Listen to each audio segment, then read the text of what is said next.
कर रहा है। 18 से 22 के बीच में आपने देखा 5 एग्जामिनेशन आयोजित की गई थी और ये सभी एग्ज़ाम हम लोगों ने लास्ट एग्ज़ाम जो ली थी 15 मार्च को, उस एग्ज़ाम का कथित रूप से क्वेश्चन पेपर लीक होने के बाद जो प्रक्रियागत सुधारों का दौर आयोग में शुरू किया और जो सुधार किए गए हैं वो सुधार के आलोक में ली गई थी। इसके अलावा जून महीने के एंड में भी 28 और 29 तारीख को भी हमने हेड टीचर और हेड मास्टर की एग्ज़ाम इसी सुधारों के साथ ली थी। तीसरे दौर का एग्ज़ाम हम लोग अगस्त महीने में ले रहे हैं। जैसे इन्होंने बताया 2 अगस्त को एक एग्जामिनेशन है जिसके करीब 17-18 हज़ार कैंडिडेट है और उसके बाद 12 और 13 अगस्त को भी एग्ज़ाम होगी और उसी क्रम में आगे सितंबर महीने में भी अगर हमारे पास वैकेंसी पोजीशन आ जाती है तो संयुक्त प्रतियोगिता परीक्षा का भी आयोजन उसी कड़ी में किया जाएगा।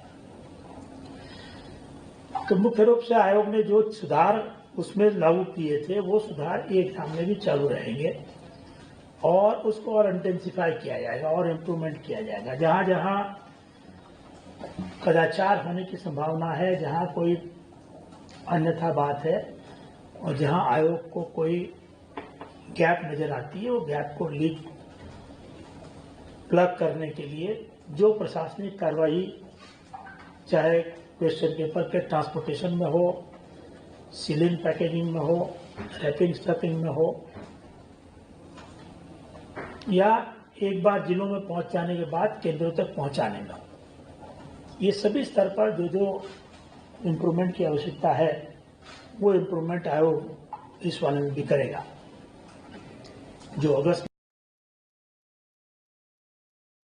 सबको आगे आने वाले सभी एग्जाम के लिए आयोग निबार करेगा।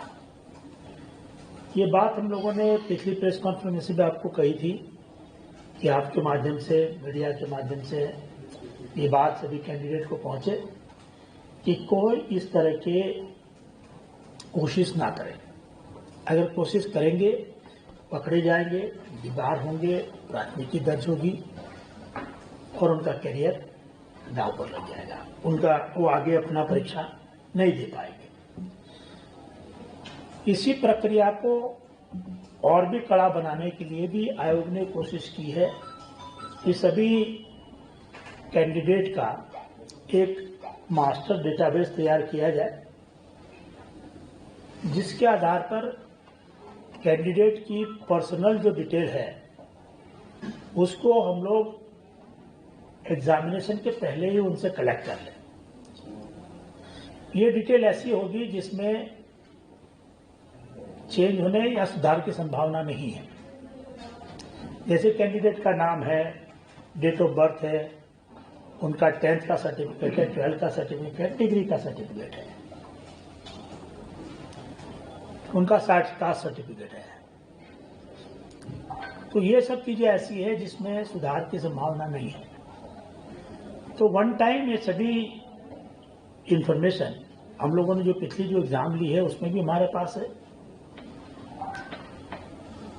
उससे कुछ इन्फॉर्मेशन लेके और कुछ आम जो स्टूडेंट है जिन्होंने अभी तक आयोग की एग्जाम नहीं दी है और आयोग को इन्फॉर्मेशन नहीं दी है, उनको एक पब्लिक एडवर्टाइजमेंट के माध्यम से उनकी ये डिटेल को मांगी जाएगी और एक इसका मास्टर डेटाबेस तैयार किया जाएगा जो पर्सनल डिटेल का होगा। जब कैंडिडेट कोई आयोग की एग्जाम देने के लिए इच्छुक होगा तो उसको ये पर्सनल डेटाबेस भरना नहीं है। फिर से जैसे वो अपना यूनिक आइडेंटिफिकेशन नंबर डालेगा, ये पर्सनल डेटाबेस उनके नए एप्लीकेशन फॉर्म में चला जाएगा। उनको मात्र वो एग्जाम की स्पेसिफिक जो इन्फॉर्मेशन होगी उतनी एग्जाम की इन्फॉर्मेशन उनको देनी होगी। इससे है कि मास्टर डेटाबेस में मैनिपुलेशन का आधार चांसेस सबसे कम रहेंगे। तो ये आयोग कोशिश कर रहा है कि जितना जल्दी हो सके इस तरह की एक व्यवस्था को लागू किया जा सके ताकि इम्पर्सोनेशन की या अपने पर्सनल डेटाबेस का जो रिकॉर्ड है उसके छेड़छाड़ करने की कोशिश को नाकाम किया जा सके, नहीं के बराबर हो उसके चांसेस।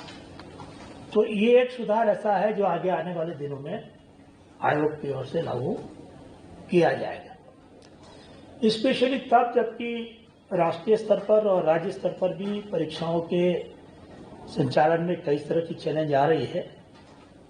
बट आयोग अपनी जिम्मेवारी को